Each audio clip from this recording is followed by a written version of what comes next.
गेल्या अनेक वर्षांपासून पश्चिम महाराष्ट्र कोकण रेल्वेला जोडण्याचं अखेर स्वप्न सत्यात उतरतंय।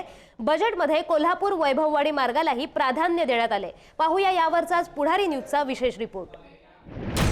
बजेटमध्ये महाराष्ट्रातील रेल्वेसाठी 30,000 कोटींची तरतूद।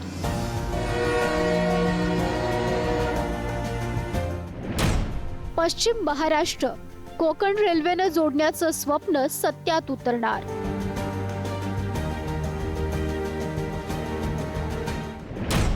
कोल्हापूर वैभववाडी रेल्वे मार्गाचे काम पुढच्या वर्षी सुरू होणार। गेल्या 40 वर्षांपासून कोल्हापूरकरांचं स्वप्न आता वास्तवात येणार आहे।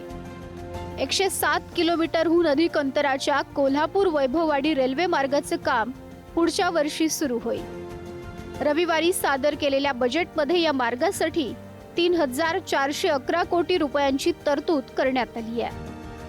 राज्य सरकारही आपला हिस्सा तत्काळ देणार असून लवकरच या मार्गाच्या भूसंपादनाला सुरुवात होईल।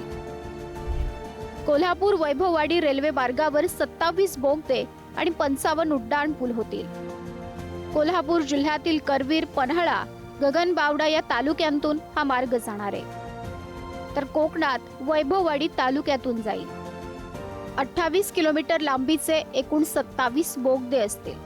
सर्वात मोठा बोगदा हा जवळपास 4 किलोमीटर इतक्या लांबीचा असेल।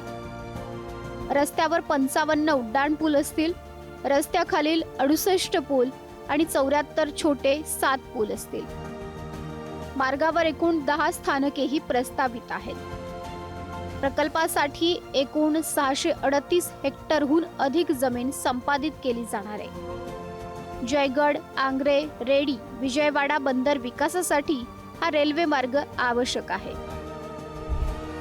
पुढच्या वर्षी या कामाला सुरुवात होईल। केंद्राचं बजेट सादरीकरण झालं।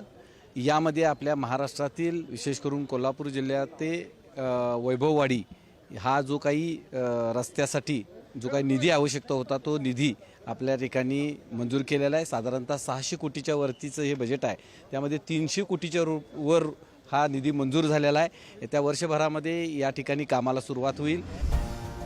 कोल्हापूर वैभववाडी रेल्वे मार्ग पूर्ण झाल्यानंतर पश्चिम महाराष्ट्र आणि कोकणच्या विकासाचा नवा मार्ग खुला होणार आहे। या रेल्वे मार्गामुळे उद्योग आणि व्यापाऱ्याला चालना मिळेल। एकूण लांबी सुमारे 107 किलोमीटर 65 मीटर। एकूण खर्च 6,300 कोटी रुपये। केंद्र सरकारची तरतूद 3,411 कोटी। भूसंपादनासाठी 1,200 कोटींची तरतूद। कोल्हापूर ते कोकण हा प्रवास जलद होईल।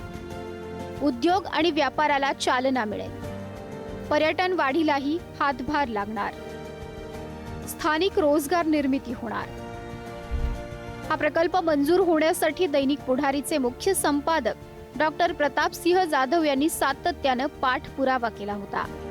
केंद्र आणि राज्य सरकारकडे वेळोवेळी पाठपुरावा करून त्यांनी हा विषय राष्ट्रीय पातळीवर नेला।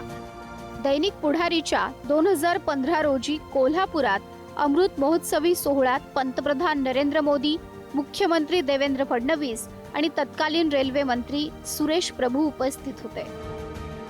या सोहळ्यात डॉक्टर जाधव यांनी कोल्हापूर वैभववाडी या रेल्वे मार्गाला मंजुरी देण्याची मागणी पंतप्रधान मोदी यांच्याकडे केली होती। त्याच वेळी प्रभू यांनी या मार्गाची घोषणा केली। मोदी जी, कोकण रेल से कोल्हापुर को जोड़ने की मांग कई सालों से प्रलंबित है। यहाँ आज इत्तेफाक से रेल मंत्री भी मौजूद है। यदि आप स्वयं हमारी इस मांग पर ध्यान दें तो ये मसला आसानी से हल हो सकता है। त्यानंतर 25 फेब्रुवारी 2016 रोजी रेल्वे अर्थसंकल्पात 3,244 कोटी रुपयांच्या या मार्गाला मंजुरी दिली। त्यातील केंद्र सरकारच्या हिश्श्याच्या 1,375 कोटी रुपयांचीही तरतूद केली होती। त्यानंतरही डॉक्टर प्रतापसिंह जाधव यांच्याकडून सातत्याने या मार्गाबाबत पाठपुरावा सुरूच होता। अखेर हा मार्ग आता साकारणार आहे। ब्युरो रिपोर्ट पुढारी न्यूज कोल्हापूर.